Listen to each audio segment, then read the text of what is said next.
I never thought I'd be the kind of person to work the crazy graveyard shift at some gas station out in the middle of nowhere, but here I am, saying yes to Mr. Riley, like it's just normal. Yeah, no big deal, I told him. I can't handle the late shift. Back then, I'd get all shaky and just thinking about being somewhere so quiet, alone with my own head. But now, it feels like the only peace I got. There's no customers past 11, just the occasional trucker or someone lost who needs directions. Back to the highway, so it's mostly just me, my homework, and my headphones. Got a little playlist going. Old songs, stuff I saved back when I thought music was going to be my thing. Little reminders of what I left behind. I keep the volume low enough to hear the bell on the door in case someone walks in, but it's loud enough to drown out the creaks of the building. Night shifts are quiet, real quiet, crazy quiet sometimes. Just me, sitting under the buzzing lights, eyes on my notes, but feeling like someone's watching me, even though I know they're not. The only visitors are the lights flickering outside, or maybe the moths hitting the glass. When the clock hit midnight, I let out a long breath, relief rushing in as I flipped the closed sign and locked the door.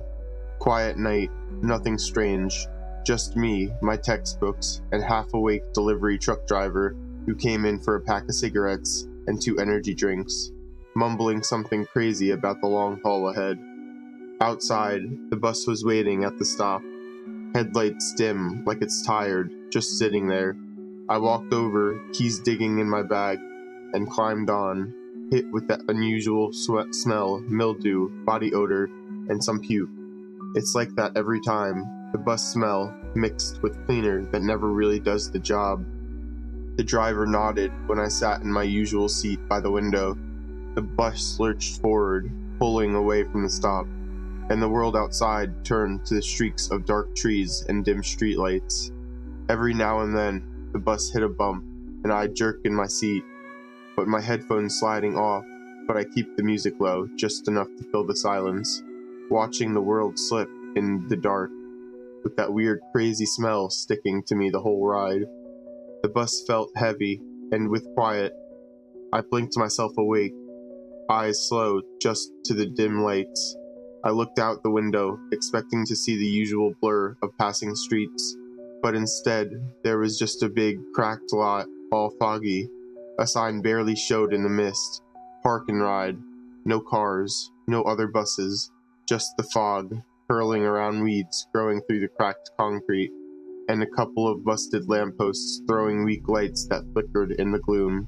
I pulled off my headphones and let them hang around my neck, the silence now thick as I heard every little sound. I called out, "Hello?"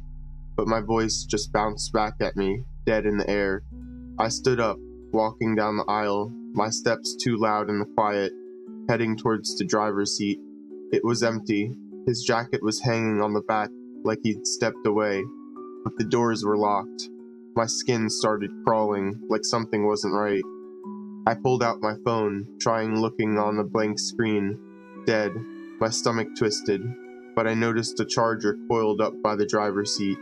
I plugged it in, thankful it fit, and a tiny red light blinked on. A bit of relief washed over me. I'd take a few minutes to power up, but at least it was something. I slumped into the driver's seat, staring out at the fog, the shadows dancing around the lights as I waited. The minutes dragged on, the silence wrapping around me like the mist. As I sat there, I started feeling that loneliness creep in, mixing with the anxiety that gnawed at me since the second I stepped in the bus. My fingers drummed on the armrest, the tapping sound too loud in the silence, making everything worse. I tried to focus on the faint glow of my phone charging, but my mind kept wandering to the fog outside, wondering what might be out there watching me. I stared at the red light flickering on my phone, wanting it to hurry up. My stomach was tight, my mind all over the place. The phone finally powered up, and I wasted no time dialing my brother. It rang and rang, but he didn't pick up. I called again, my finger pressing the button harder, like that made him answer. Nothing. I sat there, staring at the screen, feeling the quiet close in around me. I didn't know who else to call, maybe Mr. Riley, but I didn't want to bother him, especially this late. He'd probably tell me to suck it up and handle it myself. I thought about calling a cab, but that wasn't going to work. I had no money for that, no way to get out of here unless someone came for me. I kept thinking the bus driver would come back any second. Maybe he just stepped off for a minute, right? But the minutes stretched on, one after another, dragging until I started to feel some kind of trapped feeling. I tried not to think about it, but every time I heard a sound, I looked up, expecting to see him walk through the door, and every time, it was nothing. Then the lights flickered once, and again. Then just like that, they went out. The whole bus was crazy dark, except for the dim glow from the charger, now barely visible. My breath hitched, and I shivered, pulling my jacket tighter around me. The air felt colder all of a sudden, like the temperature dropping 10 degrees in a blink. I glanced at my phone, 1 a.m. The silence was thick, pressing in from all sides. No driver, no lights, just me, sitting in this cold, empty bus with nothing but my own thoughts. I shook my head, trying to push away the creeping feeling that something wasn't right. I thought about waiting longer. Maybe he was just messing with me, right? Maybe he wasn't going to come back. Tell me it's all fine, and we just go on like normal. But I couldn't shake the feeling that the longer I stayed here, the worse it was going to get. I pulled my legs up to my chest and wrapped my arms around them. The fog outside pressed up against the window, like it was trying to swallow the whole bus.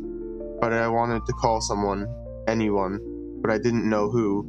There was nobody else, just me, the dead phone, and the fog. The sound of something outside of the bus made me sit up and look around the windows. I couldn't see nothing until I saw a guy running alongside the bus. He looked like a homeless person, and his eyes were crazy scared, and I got scared. I don't panic well, and I just sat there, staring at him while he hit and kicked the door, and yelled at me to let him in. Even if I wasn't too scared to move out of the seat, or wanted to let him in, I didn't know how to unlock those doors and let him in. They open automatically when the bus isn't moving, and I had no idea how to turn on the bus or open those doors. He was out there jumping around, acting all crazy, when he suddenly stopped and looked at something emerging from the fog. His back was to me, and I couldn't see his face, but he was pushing himself against the bus, like he was trying to fade through the door for safety inside or something. I followed the direction he was looking, and at first, it was just this blurry shape, like a big white trash bag rolling along the ground, for a half a second. Then I could see it too, and it is hard to remember. It was like something out of a horror movie. It didn't look real to me. I could hear a loud shriek that wouldn't stop, and I realized I was screaming. I covered my eyes, the vision of that thing crawling on all fours coming towards us on my eyelids. I could see it, somehow clearer when I had my hands over my eyes. It was almost sideways, coming at him low on the ground. It was like a person, except its arms were too long and skinny, and its legs bent all wrong, like it could only crawl along like that. The fog was clean white color, and its skin was sickly, almost gray color, and its face was a weird-shaped head with no eyes or ears, or nose or lips or hair, just like this huge white football head, with a huge mouth full of human teeth. The man outside was screaming in pain and terror, and I refused to look. The creature, the gray crawler, was biting him. I glanced a couple of times and only saw a blur of movement, and it scuttled all over him, biting chunks out of him. Then, after what seemed like an endless amount of violence and screaming, his flailing was striking the bus over and over in loud thumps. The guy collapsed to the ground, twitching. The creature let out a sound like a pinched version of a dinosaur roaring. I had lowered my shaking hands from my face, and somehow they had found my headphones and were playing some of the music in my ears. I have no idea I did that, but as I watched, I was hearing my music, and my trembling hands were checking my body for damage, feeling a chill from my own fingers. Several more of the creatures arrived, and they made a weird, deep-throated gurgle and clicking noises at each other. I think they were talking to each other. They each grabbed one of his arms or legs and worked together to drag him away. He started moaning in pain as they took him into the fog, and I sobbed and shook my head. It was so horrible. He was still alive when they took him away. I was crying as I sat there. Just then my phone started ringing, and I jumped up, letting out some kind of startled noise, almost like I was barking. I was so terrified I was ready to drop-kick my own phone for scaring me. "Emily, are you all right?" It was my brother. He'd woken up and checked his missed calls for me. "I'm at the park and Ride. Some guy just got killed." My voice was high and whispery and full of dread. He couldn't understand me, and I had to repeat myself over and over until he did. "I'm coming to get you. I got your location. Stay where you are and call the police," Zaire said. He had to hang up to use his locator app, but he told me to call him when he was on his way if I need to. "Just hurry," I told him. He told me he loved me and he would be there in about 20 minutes. It was a 40-minute drive, apparently, so I told him to drive safely. I looked up and thought I saw a movement outside, and I got down between the seats and hid. After a while, listening and terrified, my heart beat audible in my ears. I looked up to the window, staring wide-eyed out into the night, in the fog out there, slowly lowering myself back down until I got my phone and dialed 911. The operator asked me the bus number, and I didn't know how to check that, so she directed me to the front of the bus, where vehicle identification number would be too small to read. There in the corner, there was a bus operation designation. I told her I was on bus 816. "Officers are on the way. Stay hidden," the operator told me. I thought she would stay on the phone with me, but we got disconnected somehow. I looked and saw I really only had one bar of service. I've never seen that before. I don't know why I thought that was funny. It was just so weird. I felt like I was in a horror movie or something, with my phone barely working. I was still quite terrified, and my own laughter sounded crazy to me. Zaire drove crazy fast and got there before the police. I saw the headlights of his Mustang and heard his car, low and wide. I called him and told him to be careful. I could hear how crazy it sounded, but my fear was real, and he listened as I warned him about the creatures in the fog. He drove around the bus, circling it, revving his engines and letting his brakes shriek, honking and making so much noise that even I felt a little intimidated by his display. He pulled up alongside the bus, facing towards the back, so the passenger side lined up with the door of the bus. He opened the passenger's door, and I saw his eyes. The first real relief I felt. We were still on the phone, and he told me to simply push the middle of the door as hard as I could. It will pop open when you snap the emergency thing. I pushed as hard as I could, and it didn't budge. I braced myself and pushed with my legs, and something did snap, and the doors swung open. I dropped onto the step of the bus. I got up and leapt into this car, waiting, and slammed the door. "You smell like sweat," Zaire grinned weirdly, his eyes all crazy with adrenaline. "Punch it, Chewy," I said, my breath a little shaky. We sped out of there and went home. And as we left the place, I got a call from 911 since we got disconnected. I told them I was with my brother and heading home, and gave them my apartment number when they asked. The next day, 2 police detectives came into our apartment. Zaire had let them in and came into my room and woke me up. "The cops want to talk to you. They're sitting on my couch." "You're Emily Radens? You called 911 from the North Creek Park and Bride this morning?" "Yes, I saw a guy get killed. There were these..." I paused, realizing that if I told them what I saw, they were not going to believe me. "Anthony Wink, the driver, is missing. And you said you saw someone killed? Can you tell us what happened?" the other cop said. I woke up, and he was missing already. It was this other guy, like homeless guy. He was dirty, and he had a beard. I saw this gray crawler kill him. There were 3 more, and they dragged him away, I told them. They just sat and listened, not blinking.